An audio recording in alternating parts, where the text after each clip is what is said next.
आज मिल गया एक और सच्चाई का पुजारी मिट्टी में।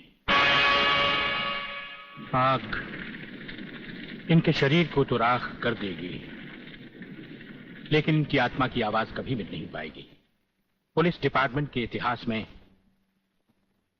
डीआईजी रुद्र प्रताप चौहान का नाम सुनहरे अक्षरों में लिखा जाएगा।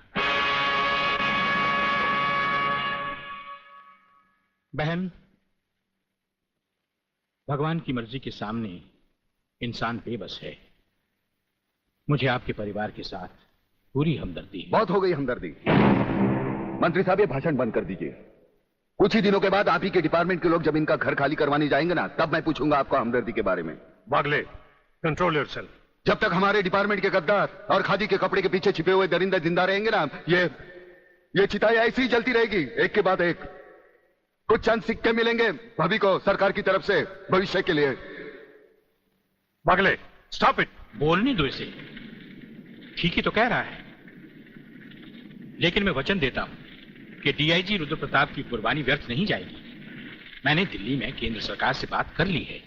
इनकी हत्या की तुरंत ही न्यायिक जांच होगी। आज तक कौन सी कमेटी ने सही जांच करके मुजरिम को सजा दी है? यह आपकी कमेटी समिति की जांच की फाइलें होती है ना, ये ढुलमुल सरकार बदलते ही गुम हो जाती है। न्यायिक जांच करेगी दिल्ली, अंधी और वैरी दिल्ली। ये दिल्ली बस मुंह है इसलिए पटर पटर करती रहती है। ये करना है, ये होना चाहिए, हमें दिखाना है। बस दिल को तसल्ली देने के लिए अच्छा लफ्ज है दिल्ली।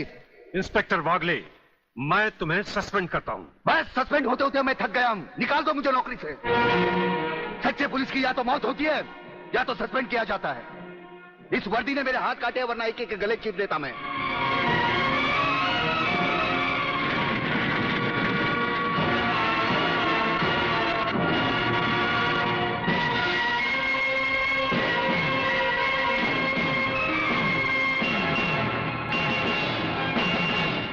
आप सब अच्छी तरह से सुन लें कि आज की इस मीटिंग के बाद मैं इस मामले में और कोई मीटिंग नहीं बुलाऊंगा। आज हमें इसी वक्त एक ऐसा डिसीजन लेना होगा जिससे कि हम देशद्रोहियों को जड़ से ही उखाड़कर फेंक सके। सर, बात अब इतनी आगे बढ़ चुकी है कि पुलिस और लोकल गवर्नमेंट के बस के बाहर है। अब सिर्फ एक ही रास्ता है sir, military force. Mister Menon, आपकी क्या राय है? सर, मिस्टर सिन्हा ठीक कह रहे हैं। सर, इसके लिए हमें पूरी मिलिट्री फोर्स भेजने की जरूरत नहीं। ये काम एक ऑफिसर सिर्फ अकेला ही कर सकता है। सिर्फ एक? यस सर, सिर्फ एक। वो शेरों का शेर है और राजाओं का राजा। हमारी पूरी मिलिट्री फोर्स को उस पर नाज है। उसने जिंदगी में कभी किसी चीज से हार नहीं मानी, इसलिए उसे वन मैन आर्मी कहा जाता है। कौन है वो? ब्रिगेडियर सूर्यदेव सिंह। 1962 की जंग में मेजर सूर्यदेव सिंह ने दुश्मनों के कई हवाई जहाज अपने कभी न खाली जाने वाले तेज निशाने से मार गिराए। उनकी इस दिलेरी और बहादुरी की कद्र करते हुए सरकार ने उन्हें परमवीर चक्र से सम्मानित किया और उसी के साथ मेजर से ब्रिगेडियर बना दिया। ऐसी ही बहादुरी और जांबाजी उन्होंने 1965 की जंग में भी कर दिखाई। टैंक युद्ध में दुश्मन के दांत खट्टे करते हुए ब्रिगेडियर सूर्यदेव सिंह आगे ही बढ़ते चले गए। खुद अकेले ही मशीन गन लेकर दुश्मन के खेमे में घुस गए और दुश्मनों की 4 चौकियों पर तिरंगा लहरा दिया। सिर्फ यही नहीं, इससे भी बढ़कर दिलेरी और बहादुरी उन्होंने 1971 की जंग में भी कर दिखाई और दुश्मनों को मुंह तोड़ जवाब दिया। सत्यवादी दुबे, दोगले के औलाद ये कौन सी फिल्म लाया है? हमें उसकी सूरत देखनी है, उसकी बहादुरी की चर्चा नहीं सुननी। अरे जंग के मैदान में कोई भी तिस्मारखा बनकर वीर और परमवीर चक्र झटक लेता ही है, लेकिन वो कितना भी बहादुर क्यों ना हो, मेरी तलवार की धार से और गोलियों की बौछार से उसे कोई नहीं बचा सकता। कोई नहीं। ना तलवार की धार से, ना गोलियों की बौछार से। बनना डरता है तो सिर्फ परवरदिगार से।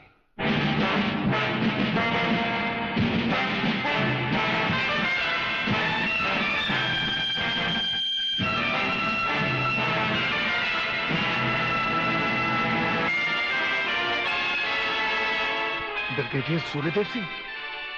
अच्छा, तो यही है तुम्हारा ब्रिगेडियर सूर्यदेव सिंह। ढूंढ डालो इसे। खबरदार, कोई हिलेगा नहीं। हमारे कमांडोज ने तुम्हारे सब साथियों को घेर रखा है। स्वामी जी, जरा अपने पीछे भी नजर डालो। ये कमांडो बड़ा खतरनाक है। तुम्हारा बाप है, पत्ता हिलने से पहले ही पेड़ काट डालता है। तुम्हारी भलाई अब इसी में है कि बिना हिले जुले खामोश खड़े रहो।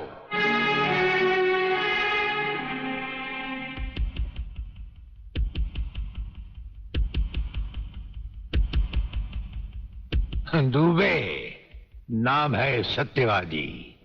सत्यवादी दुबे। जैसे गधे की पीठ पर घोड़े की जीन अच्छी नहीं लगती, वैसे ही तुम्हारे कंधों पर ये सितारे अच्छे नहीं लगते। और ये कमरबंद पेटी भी अच्छी नहीं लगती।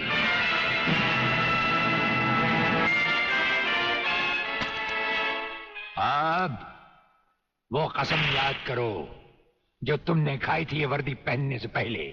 हम कसम खाते हैं कि हम पूरी ईमानदारी और वफादारी से देश और कानून की रक्षा करेंगे।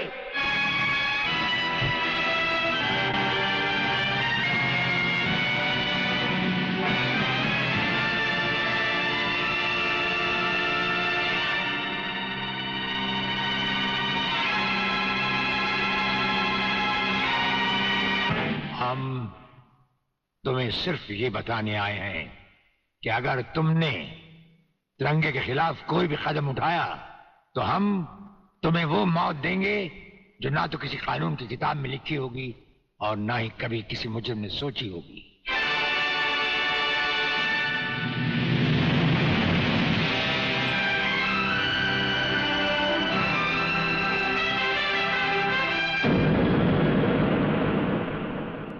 Hello, inspector Wagle speaking. No, suspended inspector Shivaji Rao Wagle speaking. Sir, DSP साहब ने आपको अर्जेंट बुलाया है, कल से ड्यूटी ज्वाइन करनी है। फिर इंस्पेक्टर वागले, तुम्हें शायद मालूम नहीं कि तमाम पुलिस ऑफिसर्स की फाइल्स देखने के बाद ब्रिगेडियर सूर्यदेव सिंह ने सिर्फ तुम्हें चुना है। सर, अब तुम दोनों को मिलकर काम करना है, लेकिन तुम पूरब हो तो वो पश्चिम है। इसलिए सीनियर ऑफिसर होने के बावजूद मेरी तुमसे रिक्वेस्ट है कि ब्रिगेडियर सूर्यदेव सिंह के साथ मिलकर जो भी खेल खेलना हो, शांति और ठंडे दिमाग से खेलना। सर,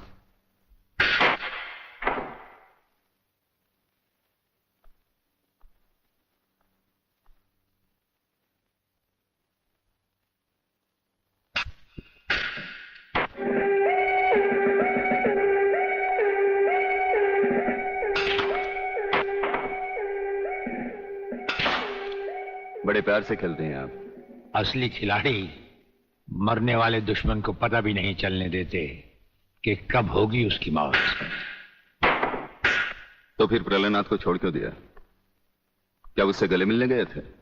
गले मिलने गए थे, उसके गले का माप लेने गए थे कि वो फंदे की मौत मरेगा या हमारे पंजे की। वागले, गर्मजोशी अच्छी चीज है लेकिन हमेशा काम नहीं आती। तुमने तो देखा ही होगा कि इसी गर्मजोशी की वजह से तुम कई बार सस्पेंड हो चुके हो। नौकरी की परवाह है किसको? यहां है कौन अपने पीछे रोने वाला? इस ईमानदारी की वजह से बहुत कुछ भुगता है, कोई तकरार नहीं है सर। लेकिन ये गुनाहगार कानून को हाथ में लिए फिरते हैं और मैं हमेशा कानून के दायरे में रहकर काम नहीं कर सकता। अपना तो उसूल है, पहले लात फिर बात, उसके बाद मुलाकात। भाई वागले, अपना तो उसूल है, पहले मुलाकात फिर बात और फिर अगर जरूरत पड़े तो लात। बड़ी उम्मीद थी आपसे,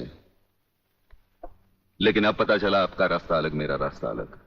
आप नरम खून के, मैं गर्म खून का। हम एक साथ काम नहीं कर सकते सर। वागले, तुमने समझा कि जिंदगी में सिर्फ तुमने ही बहुत कुछ खोया है। इस इंसान को देखो, जब चाहता ये घर बसा सकता था, लेकिन नहीं, इस अकेली जान को हमने अपने देश के लिए उठा रखा है। दोनों का मकसद एक है, मंजिल एक है, सिर्फ रास्ते अलग अलग हैं। नहीं वागले, हमारे रास्ते भी एक हैं, मंजिल भी एक है। और फिर इतनी बड़ी दुनिया में तुम्हारा कौन है? कोई भी नहीं, सिवाय फर्ज के। इस दुनिया में हमारा कौन है? कोई भी नहीं, सिवाय फर्ज के। अगर फर्क है तो सिर्फ सोचने के ढंग में और काम करने के तरीके में। अब हमें इस फर्क को मिटाते हुए ये युद्ध एक साथ लड़ना होगा।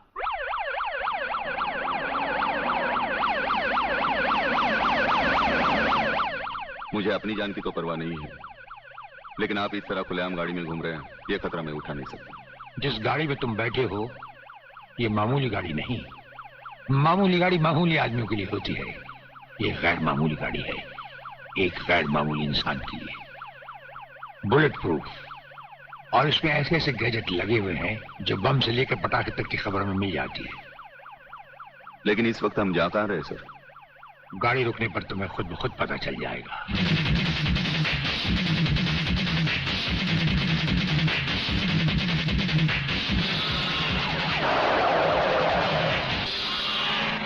वागले, यहां हमारा घर है।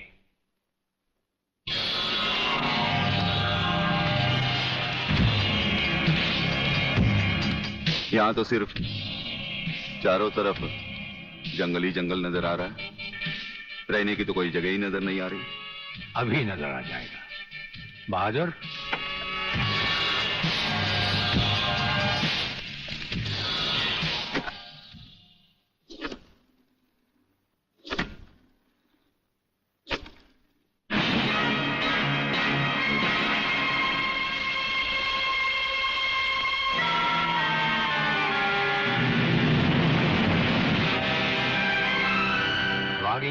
ये ऐसा बंकर है जिसका अता पता सिर्फ हमें या एक हमारे खास आदमी खबरीलाल को है, और आज से तुम्हें होगा।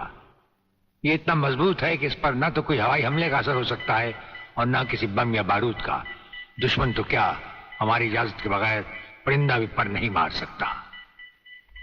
वागले आओ, अब हम तुम्हें अपने बंकर से वाकिफ करवाएं। ये रहा हमारा ट्रांसमीटर सेक्शन। यहां से हम हिंदुस्तान के किसी भी मिनिस्टर से जब जी चाहे हॉटलाइन पर बात कर सकते हैं, लेकिन आसमान वाले ने चाहा तो इसकी जरूरत कभी नहीं पड़ेगी। हम अकेले ही तुम्हारे साथ वागले सब कुछ संभाल लेंगे।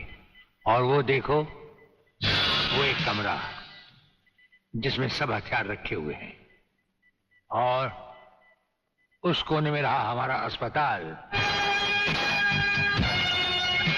यहां हर लाए दुश्मन का सीटी स्कैन करके उसकी अंदरूनी बीमारियों को बाहर निकाला जाता है। मुझे छोड़ दीजिए ब्रिगेडियर साहब, मैं सच कहता हूं, मैं प्रलयनाथ के बारे में कुछ नहीं जानता। मुझे छोड़ दीजिए ब्रिगेडियर साहब। और छोड़ तो तुम्हें जरूर देंगे, लेकिन तुम मोटे बहुत हो, थोड़ी चर्बी कम होने के बाद। ये अस्पताल मेरे हवाले कर दीजिए सर। चर्बी कम करने के बहुत से तरीके मुझे मालूम है। हाँ, गुड वागले।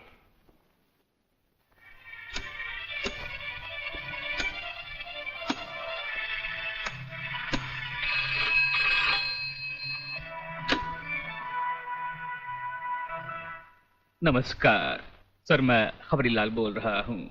ओ खबरीलाल, आज के मुख्य समाचार ये हैं कि प्रलयनाथ गुंडा स्वामी ने खतरनाक किलर बब्बन खूनी को आपको खत्म करने के लिए एक बहुत बड़ी सुपारी दी है। हमारे नाम की सुपारी खाने वाले को जिंदगी भर दांत चबाने पड़ेंगे। ये हमारे नाम की सुपारी खाने वाले चमगादड़ के खाने पीने का ढाबा कहाँ है खबरीलाल? शहर से 40 मील दूर काली पहाड़ी के पीछे उसका एक अपना बहुत बड़ा मैंगो फार्म है। आज के समाचार समाप्त हुए।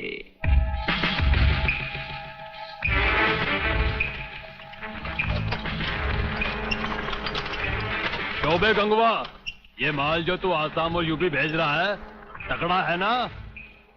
तगड़ा क्या सरकार, ये नंबर 1 फसल है, नंबर 1। अरे 25 मीटर दूरी पर जाती हुई गाड़ी को ये ऐसे उड़ाता है।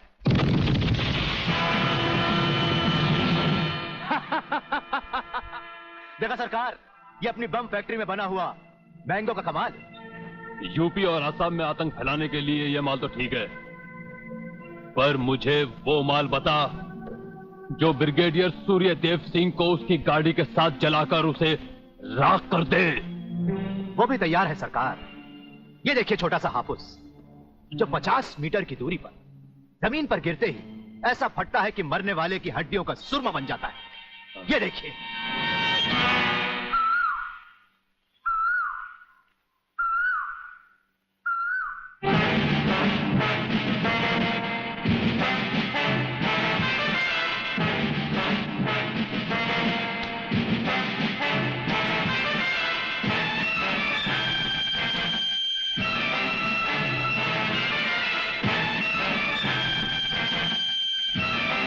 कौन हो तुम?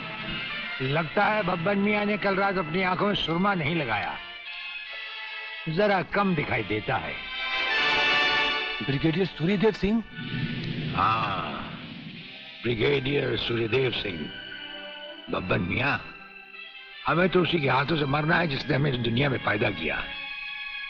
तुम सब अपने आप को हमारे हवाले कर दो, वरना तुम्हारा बनाया हुआ आमों का बागीचा तुम सबका अपने हाथों से बनाया हुआ कब्रिस्तान बन जाएगा। तो आओ आगे और पकड़ लो मुझे, मगर इतना याद रखना कि जहां तुम खड़े हो उस पेड़ से लेकर मैंने अपने चारों तरफ माइंस बिछा रखी हैं। अगर इसके अंदर तुमने पैर रखने की भी कोशिश की तो तुम्हारे चीचड़े उड़ जाएंगे। यकीन नहीं आता तो ये देखो।